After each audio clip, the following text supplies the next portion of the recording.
Hello बच्चों, कैसे हो आप सब। तो आज हम लोग शुरू करेंगे क्लास 6 का ज्योग्राफी का चैप्टर नंबर 5, जिसका नाम है major domains of the earth. तो हमने प्रीवियस चैप्टर में क्या पढ़ा था?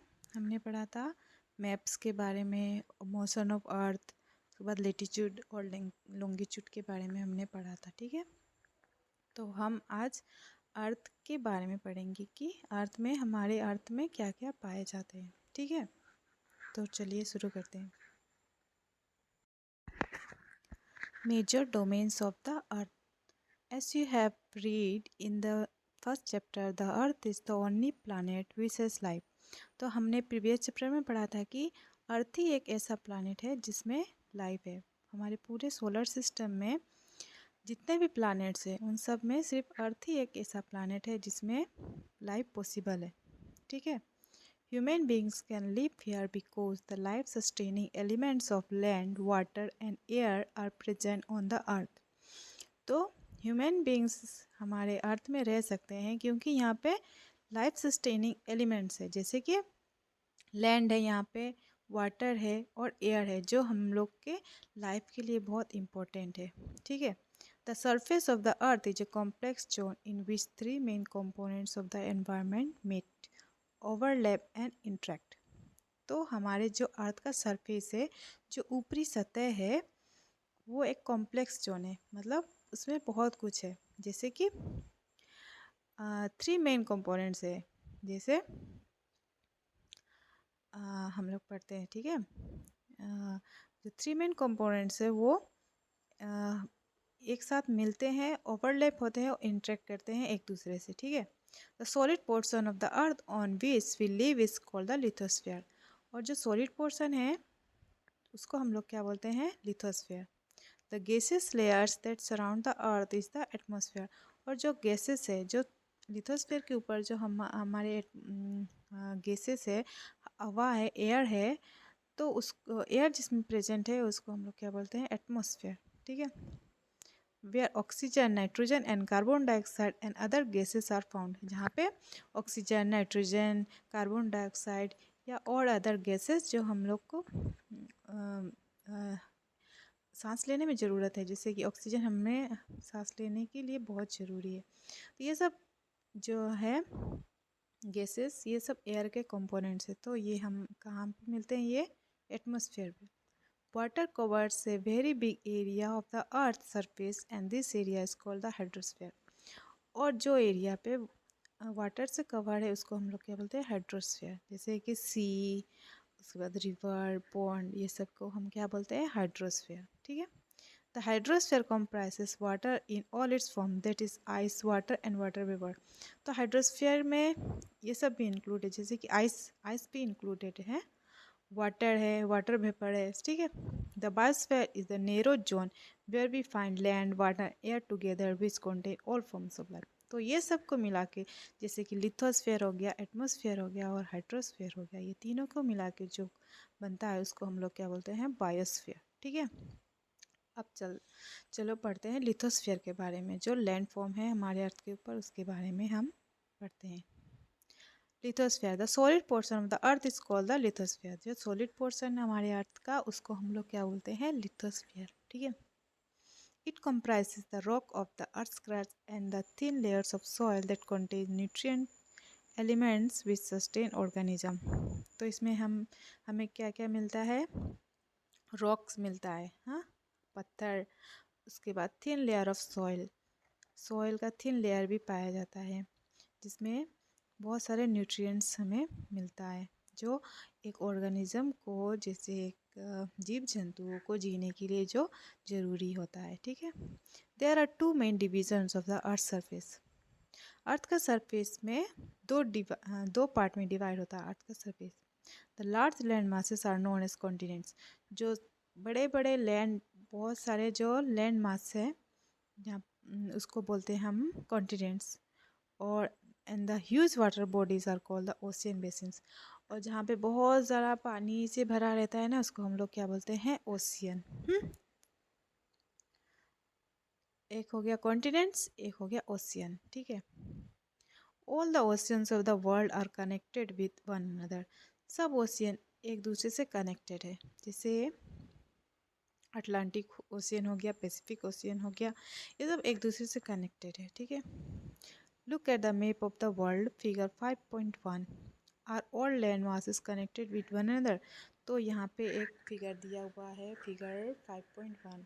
तो यहाँ पे देखिए क्या लैंड मास एक दूसरे से कनेक्टेड है। देखिए यहाँ पे, देखिए यहाँ पे आप लोग देख पा रहे होंगे सब एक दूसरे से कनेक्टेड है। जो ब्लू पोर्शन है ना, वो सब हमारा ओशियन है, ठीक है। ये सब ब्लू पोर्शन जो है ये सब हमारा ओशियन है।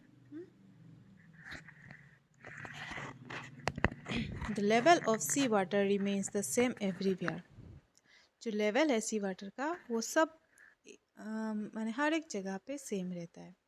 Elevation of land is measured from the level of the sea which is taken as 0।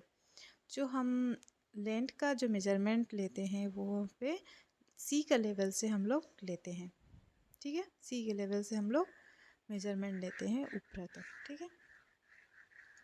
The highest mountain peak mount Everest is 8,848 metres above the sea level. Sea level से 8,848 metre की ऊपर तक है mount Everest, ठीक है। Mount Everest की ऊंचाई है 8,848 सी लेवल के ऊपर, ठीक है। वो माउंट एवरेस्ट जो है हमारे वर्ल्ड का सबसे बड़ा, सबसे हाईएस्ट माउंटेन है। The greatest depth of 11,022 metres is recorded at Mariana trench in the Pacific Ocean. और जो हमारे सबसे गहराई वाला जगह कौन सा है, मेरियाना ट्रेंच। वो कितना गहराई पे है, 11,022 मीटर्स। वो भी हम सी लेवल से ही मेजर करते हैं, ठीक है। Could you imagine that depth of the sea is much more than the highest point? तो इससे आपको क्या पता चलता है, इससे हम लोग को पता चलता है कि जो डेप्थ है, जो गहराई है, वो ज़्यादा है हमारे जो ऊंचाई से ज़्यादा गहराई है, ठीक है। ऊंचाई कितना है हमारा 8,848 और जो गहराई है 11,022। तो हमारे गहराई ज़्यादा है। तो चलिए आप पढ़ते हैं कॉन्टिनेंट्स के बारे में, जो लार्ज जो लैंड फॉर्म है उसके बारे में। There are 7 major continents. तो हमें पता है कि हमारे अर्थ में कितना कॉन्टिनेंट्स है, 7। This are separated by large water bodies. जो बड़े बड़े वाटर बॉडीज से सेपरेटेड है, ओशियन से सेपरेटेड है, ठीक है। This continents are Asia, Europe, Africa, North America, South America, Australia and Antarctica. ये 7 कॉन्टिनेंट्स क्या क्या है, Asia, Europe, Africa, North America, South America, Australia and Antarctica. और हम किस कॉन्टिनेंट्स में रहते हैं, एशिया में, ठीक है। और एशिया हमारा अर्थ का सबसे बड़ा कॉन्टिनेंट है। सबसे लार्जेस्ट कॉन्टिनेंट्स कौन सा है, एशिया, जिसमें हम लोग रहते हैं, जिसमें हमारा भारत है, इंडिया।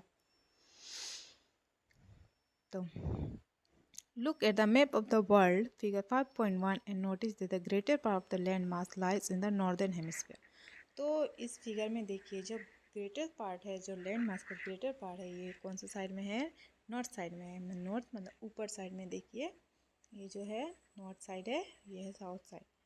तो नॉर्दर्न हेमिस्फीयर में ज़्यादा कॉन्टिनेंट्स है, साउदर्न के तुलना पे नॉर्दर्न हेमिस्फीयर में ज़्यादा कॉन्टिनेंट्स है, ठीक है।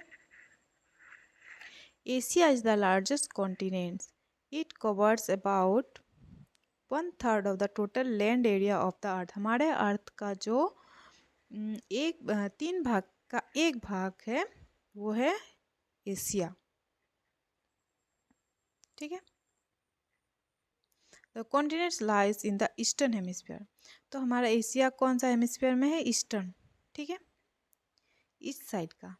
The Tropic of Cancer passes through this continents. तो हमारे कॉन्टिनेंट्स में क्या पास करता है, ट्रॉपिक ऑफ कैंसर। जो हमने पिछले वीडियो में जो हम लोग ने पढ़ा था कि Tropic of Cancer, Tropic of Capricorn के बारे में हमने पढ़ा था ना। तो नॉर्दर्न हेमिस्फीयर में हमें ट्रॉपिक ऑफ कैंसर पाया जाता है। तो हमारे एशिया कॉन्टिनेंट से होकर गुजरता है। Asia is separated from Europe by the Ural mountains on the west. ठीक है, तो एशिया यूरोप से सेपरेटेड है, क्या से? यूरल माउंटेन से, वेस्ट साइड से, जैसे हम फिगर 5.1 में देख सकते हैं। देखिए,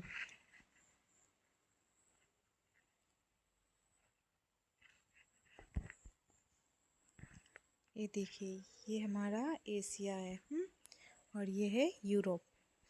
तो ये बीच में क्या है? Ural mountain. ठीक है, तो एशिया और यूरोप क्या से डिवाइडेड है? यूरल माउंटेन से सेपरेटेड है एक दूसरे से। ठीक है, ये देखिए हमारे 7 कॉन्टिनेंट्स यहाँ पे है, Asia, Europe, north America, South America, Africa, Australia और अंटार्कटिका। तो ये हमारे 7 कॉन्टिनेंट्स हैं। ठीक है,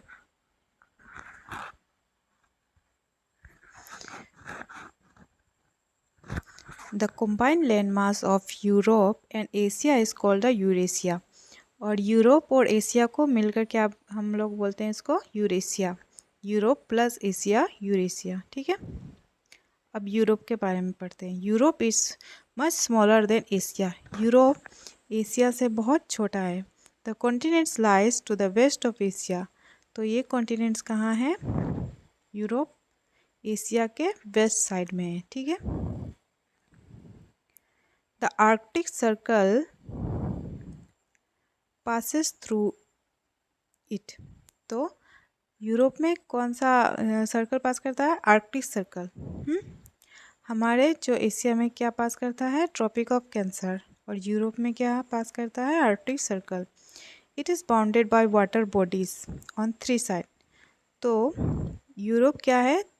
3 साइड से पानी से घिरा हुआ है। ठीक है, ये देखिए यूरोप, इसके यहाँ पे वेस्ट साइड भी पानी है,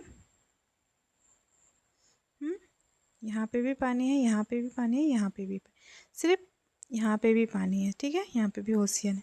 और सिर्फ ये इस साइड से एशिया से घिरा हुआ है, नहीं तो इसके तीनों साइड में सिर्फ पानी पानी है।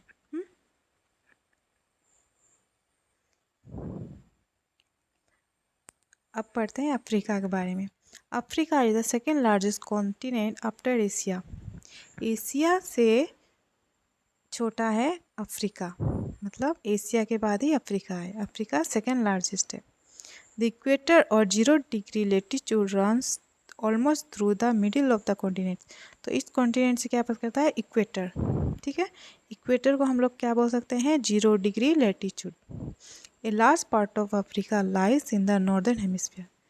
तो इसका कुछ पार्ट, ज़्यादा पार्ट नॉर्दर्न साइड में है, नॉर्दर्न हेमिस्फीयर में, और कुछ पार्ट है साउदर्न हेमिस्फीयर में। ठीक है, you will find that it is the only continent through which the Tropic of Cancer, the Equator and the Tropic of Capricorn pass। तो ये एक ऐसा यही एक कॉन्टिनेंट है जहाँ पे इक्वेटर, ये देखिए, ये देखिए, ये जो है इक्वेटर, ट्रॉपिक ऑफ कैंसर और ट्रॉपिक ऑफ कैप्रिकॉर्न, तीनों लाइन जो है सिर्फ एकमात्र ये एक ऐसा कॉन्टिनेंट है जिसे ये तीनों लाइन क्रॉस करते हैं। ठीक है,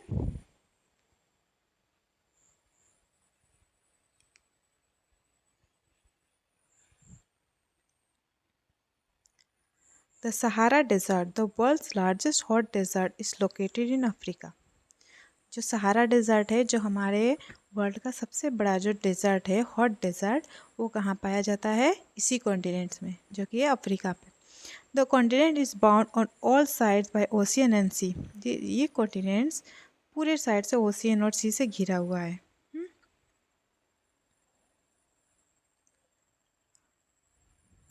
Look at the world map. You will notice that the world's longest river, the Nile, flows through Africa. तो वर्ल्ड का जो लॉन्गेस्ट रिवर है नाइल, वो भी हमें अफ्रीका से ही, अफ्रीका पे ही है। ठीक है, तो हमें अफ्रीका में बहुत कुछ मिल गया, जैसे सहारा डेजर्ट वर्ल्ड का लार्जेस्ट हॉट डेजर्ट और वर्ल्ड का लॉन्गेस्ट रिवर है नाइल, वो भी हमें अफ्रीका में ही मिलता है। Notice where the equator, the Tropic of Cancer and the Tropic of Capricorn pass in the map of Africa. तो देखिए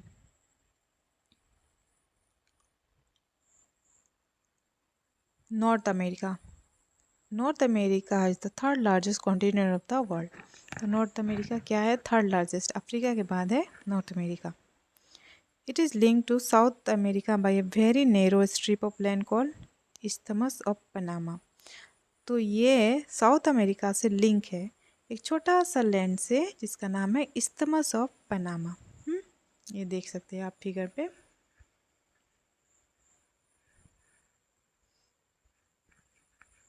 देखिए, ये देखिए जो लिंक है ना, छोटा सा लैंड फॉर्म से लिंक है, इसको बोलते हैं हम इस्थमस ऑफ पनामा।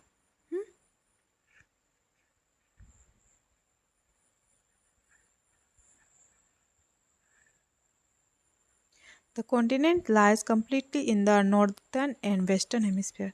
तो ये कॉन्टिनेंट कहाँ है? नॉर्थ और वेस्टर्न हेमिस्फीयर में। 3 ओशियन सराउंड दिस कॉन्टिनेंट। तो इस कॉन्टिनेंट को 3 ओशियन ने घेरा हुआ है। Can you name this ocean? तो क्या आप नाम बता सकते हैं 3 ओशियन का जिससे ये घेरा हुआ है?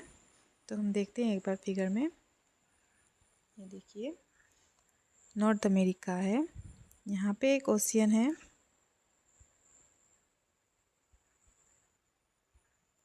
यहाँ पे एक ओशियन है, यहाँ पे एक ओशियन है, यहाँ पे एक ओशियन है। ये देखिए अटलांटिक ओशियन, ये आर्कटिक ओशियन है, ये पैसिफिक ओशियन है। 3 ओशियन से ये घिरा हुआ है। ठीक है,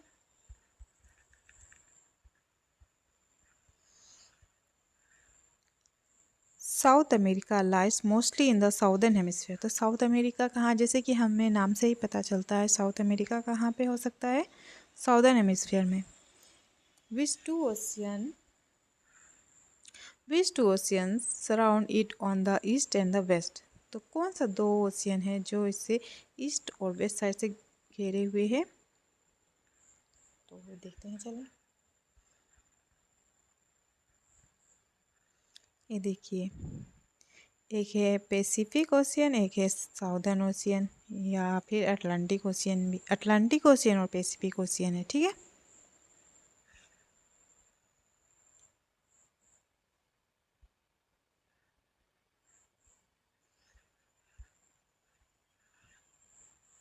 ईस्ट और वेस्ट साइड से हमें क्या, एक ईस्ट साइड से अटलांटिक ओशियन और वेस्ट साइड से पैसिफिक ओशियन ने इसको घेरा हुआ है।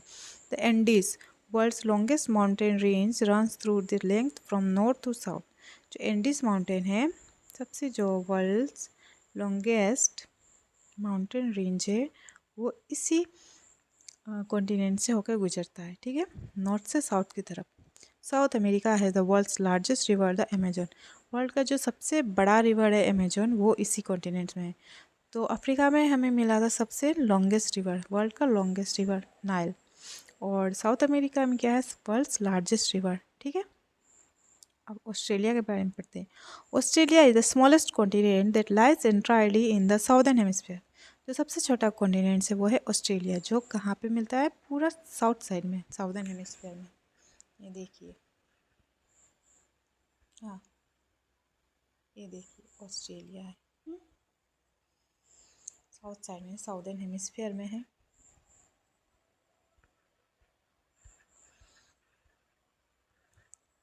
It is surrounded on all side by the ocean and the seas. तो ये पूरा साइड से ओशियन और सी से घिरा हुआ है। It is called an island continent. तो ये सब साइड से ओशियन और सी से घिरा हुआ है, तो इसका नाम है आइलैंड कॉन्टिनेंट। अब Antarctica, Antarctica completely in the southern hemisphere is a huge continent.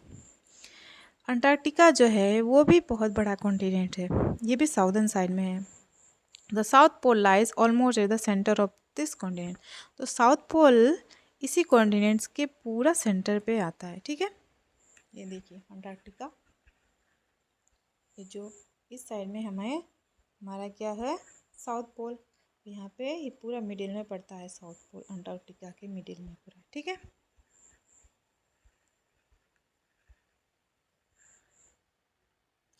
As it is located in the south polar region. ठीक है, जैसे ये पोलर रीजन में लोकेटेड है। It is permanently cover with the thick ice sheet. तो ये क्या से हमेशा इसमें एक आइस का परत हमेशा इसमें जमी रहती है। ठीक है, आइस से ही घिरा रहता है ये continent. There are no permanent human settlements. यहाँ पे कोई आदमी का परमानेंट सेटलमेंट नहीं है। ऐसे टेम्पोरेरी हो सकता है, जैसे आदमी घूमने के लिए या कुछ दिन के लिए जा सकते हैं, लेकिन परमानेंट कोई भी वहाँ पे सेटल नहीं करता है। Many countries have research station in Antarctica. बहुत कंट्रीज़ का रिसर्च स्टेशन कहाँ पे है? अंटार्कटिका पे ही है। India also has research station there. और इंडिया का भी रिसर्च स्टेशन वहीं पर अंटार्कटिका में ही है। दिस आर नेम एज मातृ एंड भारती। तो जो दो स्टेशन है इंडिया का जो अंटार्कटिका में है, उनका नाम क्या है? ये बहुत इम्पोर्टेंट है आपके लिए। एक का नाम है मैत्री और एक का नाम है भारती। ठीक है, क्या क्या है? मैत्री और भारती। तो आज के इस वीडियो में बस इतना ही, और अगले वीडियो में हम लोग पढ़ेंगे हाइड्रोस्फीयर और क्या के बारे में? एटमॉस्फेयर के बारे में। ठीक है, इस वीडियो में कंप्लीट करने से बहुत बड़ा हो जाएगा, तो इस वीडियो में आज के लिए इतना ही। तो मिलते हैं नेक्स्ट वीडियो में, तब तक के लिए बाय।